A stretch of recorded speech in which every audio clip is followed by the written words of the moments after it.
What's going on, y'all? It's easy to love people who think like us, right? Who vote like us, who agree with us, who make life easier, who see the world in the way that we do. That kind of love, it doesn't require much effort from us. But Jesus rarely calls us to what's easy. He called us to love our neighbor. And then he made sure that we understood that our neighbor wasn't just the person we naturally liked.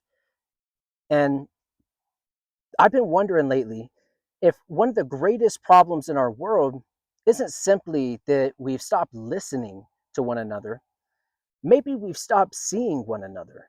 Somewhere along the way, people became categories: political labels, religious labels, economic labels, generations, nationalities, opinions, arguments waiting to happen. It's amazing how quickly we can reduce a human being to a single characteristic. We stop seeing a person, we start seeing a position. And once that happens, it's much easier to dismiss them, to mock them, to hate them, to assume we already know everything about them. But every person you will ever meet has something in common. They were created in the image of God. Think about that. The person who agrees with you, the person who doesn't, the person who's kind, the person who hurt you, the person who's successful, the person sleeping under the bridge, the addict, the executive, the prisoner, the politician, the stranger, the difficult family member.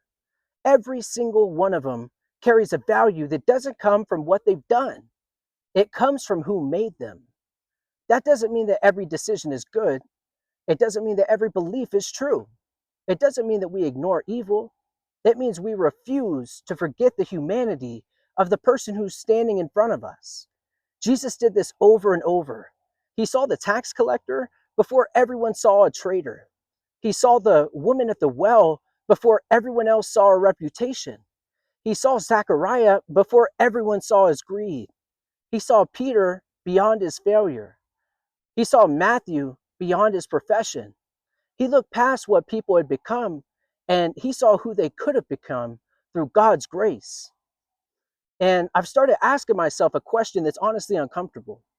When I meet someone, do I first notice what's wrong with them? Or do I first notice and remember that God loves them? Because those are very different starting places. One leads to judgment, the other leads to compassion. Compassion doesn't erase truth, it changes the way that it's carried.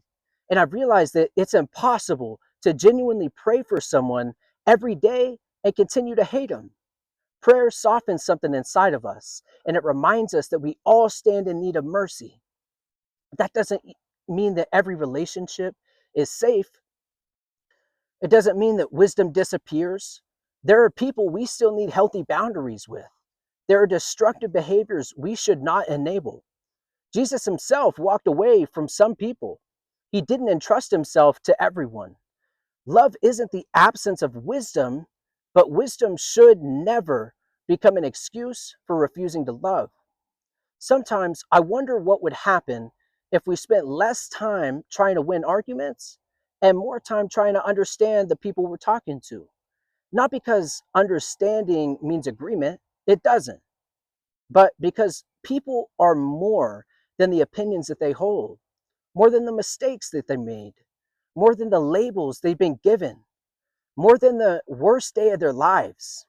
And I've learned that every person I meet is fighting battles that I cannot see, carrying burdens I don't understand, longing for hope, purpose, forgiveness, belonging, and peace, just like me, just like you. That's why kindness matters. That's why patience matters. That's why listening matters. Not because those things save people, Jesus does, but because they often become the doorway through which people experience his love. When Jesus was asked what the greatest commandment was, he didn't stop at loving God. He immediately connected it to loving your neighbor. The two belong together because it's difficult to claim we love the God that we cannot see while refusing to love the people he created. I want to become the kind of man who sees people the way Jesus did, not as interruptions, not as projects, not as enemies to defeat, but as souls with eternal value, people worth listening to, worth praying for, worth telling the truth to, worth serving, worth loving.